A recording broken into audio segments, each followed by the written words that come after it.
Hey my friends, welcome back to another episode of the Euro Cooking Connect. I hope you guys are all doing well. Once again, thank you so kindly for joining me. Guys, on today's segment of Memories of Malta, we're going to be doing a unique recipe from our sister island of Gozo. Now, the Maltese archipelago is made up of several islands, and Gozo being one of them. It's about half the size of the main island of Malta, and it's known for its being more laid back and its unique cuisine and recipes. Guys, Gozo, the traditional Maltese name, is Ghawdex. So what we're making today is called FTIRA GHAWDXIJA. And what that is, you may ask, it's kind of like a pizza meets bread. It has all the flavors of the Mediterranean, and you're going to absolutely love it. So guys, without further ado, let's get in the kitchen and make beautiful FTIRA GHAWDXIJA. Hey!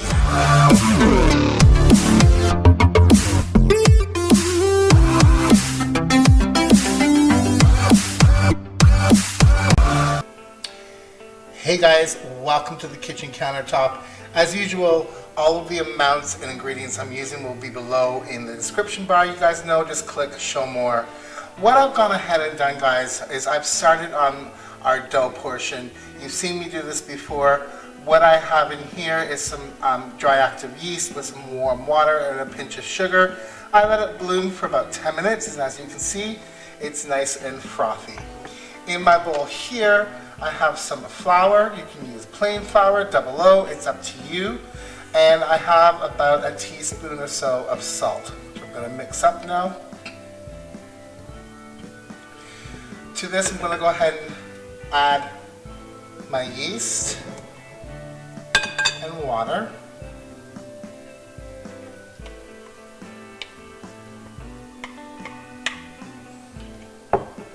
And what I also have here, guys, is some olive oil. You can use vegetable oil, it's up to you. That's going in. And I have some water on standby. And I'm going to add water as needed until I get a dough-like consistency. So mix all this together. And as you can see, it's raggedy, so I'm going to go ahead and add some water.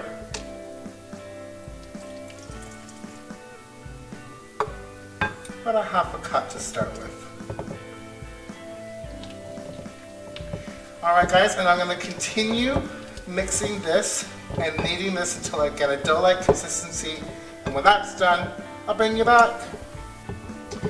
Hey guys, my dough has come together. I did sprinkle it with a little bit more flour, to be honest with you, but you play around with yours as well, and you know, just as long as you can knead it somewhat. Right, so it's a little sticky, and that's fine. What you want to do is just lightly oil the ball of dough. Now there's oil in here, but that's going to give it a nice soft texture. And roll it around. And we're going to cover this. You can use a dishcloth, cling film, whatever. What I often do, guys, is I save the bags that you get at the grocery store when you buy like bread or rolls or veggies, whatnot. Cover it with that, and I'm going to place it in a warm place on top of my stove, and we're going to let this rest for at least an hour, could be an hour and a half, and I'll bring you back and show you what I do in the meantime. Hey guys, while our dough is resting, what I have here are some beautiful purple onions, and I'm just simply cutting them into half moons. So I'm going to remove the skin, or the peel. This is actually the skin, guys, the white stuff. And I'm just going to cut these into half moon shapes. It doesn't matter how thick. You don't want them too thick. But it's up to you. It's your kitchen. You do you, guys. Alright, so I'm going to continue with the other half, guys, and I'll bring you back and show you what I do with these. Hey guys, welcome to the stove. I have some butter melting here in my pan. I'm gonna add a little bit of olive oil.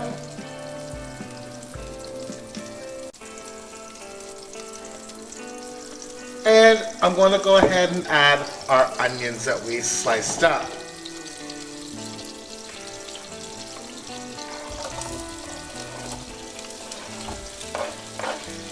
What I'm looking for is for the onions not to get totally caramelized, but just softened a little bit.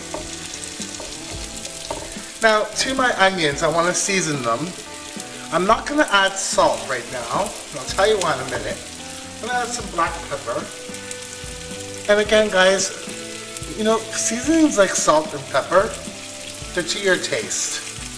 You add what you like. If you don't like pepper, don't add it. If you're not cooking with salt, don't add it. But what I'm going to add is a vegetable cube that is crushed up, or you can use something like a Vegeta, and that was going to add a bit of the saltiness. So I'm going to add that because, I mean, this is going to go on dough, guys, so we need to have some kind of flavor. So I'm going to continue with my onions, and I'll show you when they're done and what you should really look for. Alright, be right back. Alright guys, as you can see, my onions are nice and soft. They've taken on a bit of color, but they're not caramelized. What I did though was I added about a tablespoon of water just when they're almost ready, and I've let these saute until most of the water has been absorbed and evaporated. So at this point, turn your heat off and let these guys just chill out. Hey guys, so while our onions are chilling out, what I have here is a Maltese tomato. They're kind of like an heirloom tomato. They're kind of ribbed. Looks like this. They're really good, guys. If you can't find an heirloom tomato, use the tomato that you love. So I'm just going to go ahead and cut this into slices. Remove the top. And guys, you've seen people cut tomatoes in slices. Not too thick, not too thin. But again, guys, you do you. Okay. And I have another one, should I need it. I'm just going to set these aside. And I got a potato here. And I want nice slices, so I'm going to cut the ends off. And you can save these for a soup or stew, or put them in your compost. Right. What you want to do with the potato is you want to cut these into very thin slices. Not too thin, but thin enough. Now, some people parboil these potato slices. However, I don't think it's quite necessary because they're so thinly sliced, they're going to cook on our FTIRA.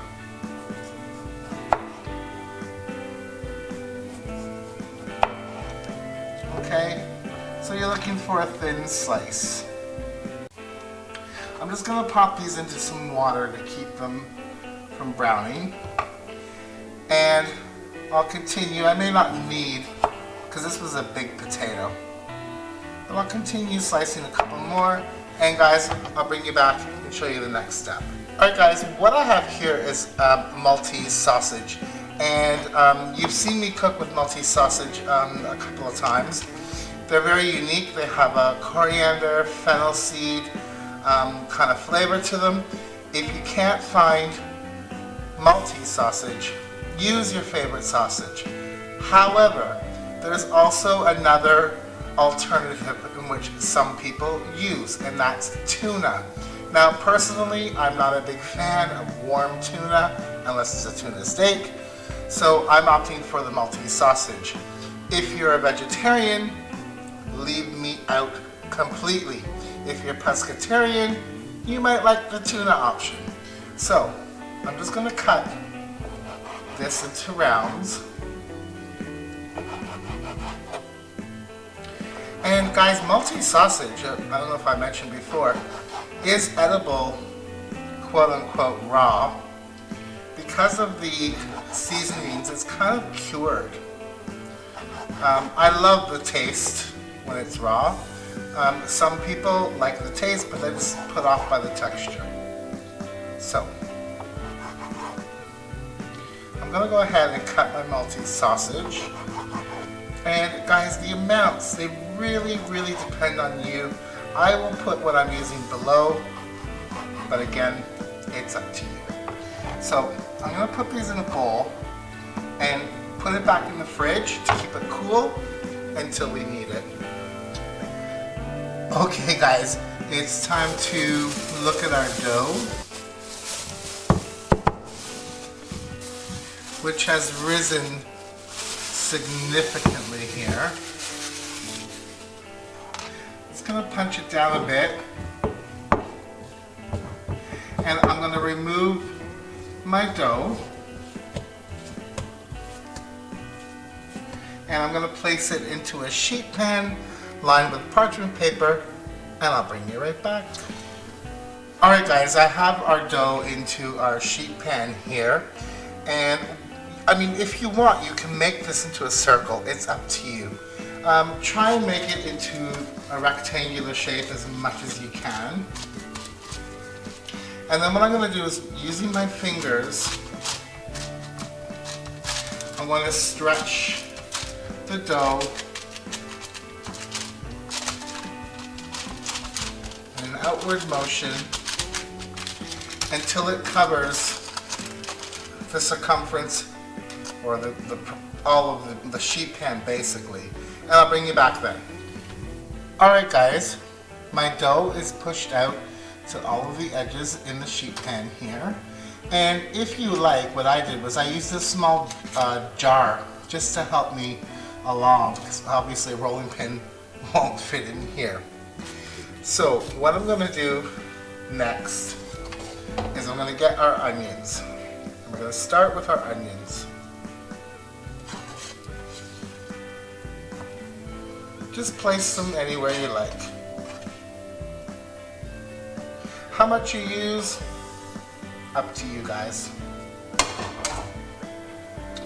And then what you want to do is just spread them out. And what you're going to want to do is just leave a bit of a border.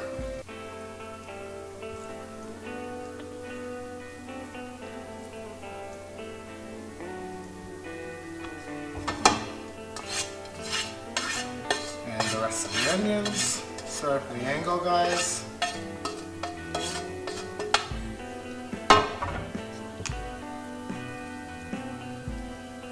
Okay.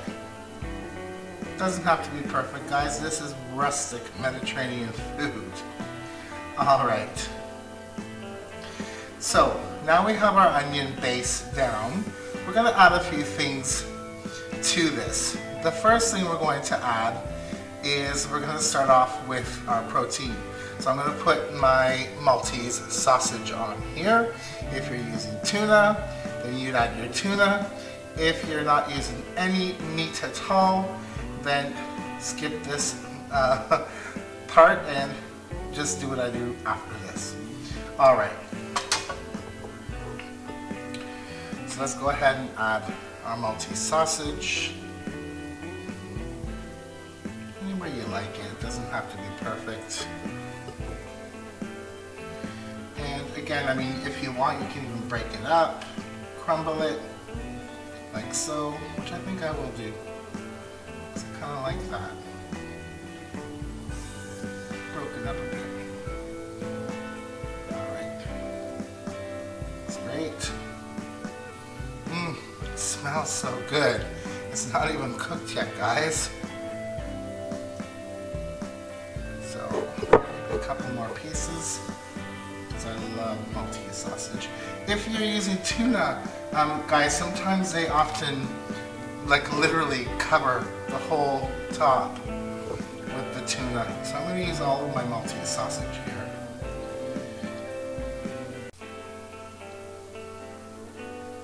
Looks great. Right, now to this, what you're going to go ahead and do is add some black olives. Now these happen to be sliced. You can use whole, just make sure that they're pitted. You can use green olives, but they're more salty, and we're adding more of a salt element to this. So black olives go on, and then what gives it a really nice Mediterranean flavor are some kapar or capers. These are my home pickled capers, guys. I do have a video, I'll link it below. Again, how much you put, up to you. I like capers, I'm putting a good amount. Alright, we have this on here now. Now what you want to do, it's a little tricky, but using your parchment paper, we want to fold just the edges over that you didn't cover. Okay, don't worry about any tears. Fold that over, like so. Okay, I'm gonna do all 4 sides. You've seen me do one. I'll bring you back when that's complete. Alright guys, all of my edges are folded over. It wasn't that difficult. Just, you know, give it a little cleanup if you want on the edges. And if you like, you can even stretch it out a little bit more. It's up to you. Okay, I have my sliced potatoes here, and it's really important to make sure that they're really good and dry before you put them on. And that's another reason why I don't kind of parboil mine, but so go ahead and place your potatoes. Guys, they can overlap. It doesn't matter. You do you. So potatoes going on.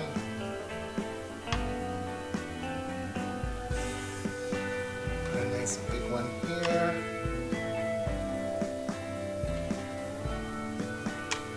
One there.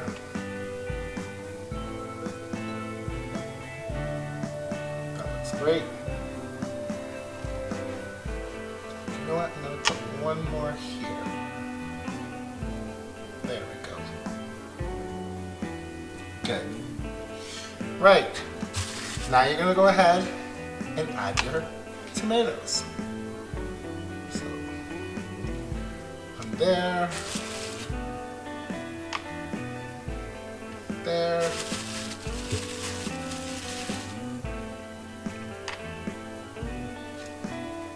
I'm going to put one in here. And let's see. We'll put one here as well. Okay. Looking good. Now, what you can do is go ahead and pepper.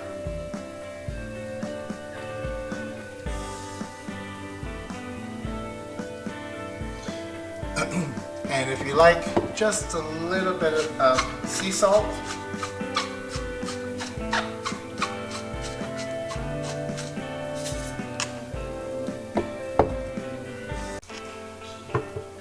And what I'm going to do now is get some olive oil and brush the edges of my dough.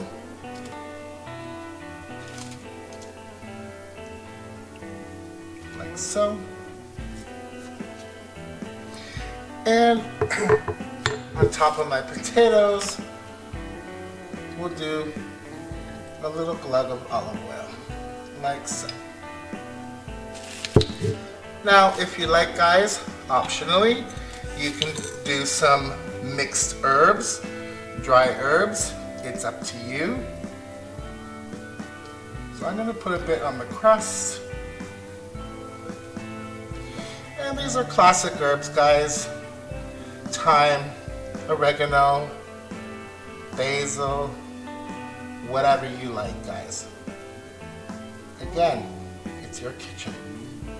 You can omit it altogether. Just a bit on top, maybe on some on the tomatoes. And we're done. So I'm going to place this into an oven at 180 C. And we're going to cook this until the potatoes are golden and cooked, and obviously our crust is golden and no longer raw, obviously. Guys, all ovens vary. Keep an eye on it, as I always say, and I'll bring you back when we pull it out. Merhaba FTIRA, guys. Welcome to Gozo. Our GOZITAN FTIRA is all done. It smells so good in here, guys. You have no idea. I've just put a little bit of fresh parsley on top because that adds flavor and color. I'm going to let this cool down a little bit before I eat it. 2 minutes or so, it'll be fine. Guys, thank you so much for watching this episode of Memories of Malta here at the Euro Cooking Canuck. I hope you liked this video. Thank you for spending time with me. I'd love to have you join me, subscribe, hit that bell. You'll get notifications when I upload a video. Follow me on social media. My Facebook link will be below. Guys, until we meet again, please be kind to yourself and others. Thank you so much for watching. Grazie, Hafna. Thank you very much. Ciao.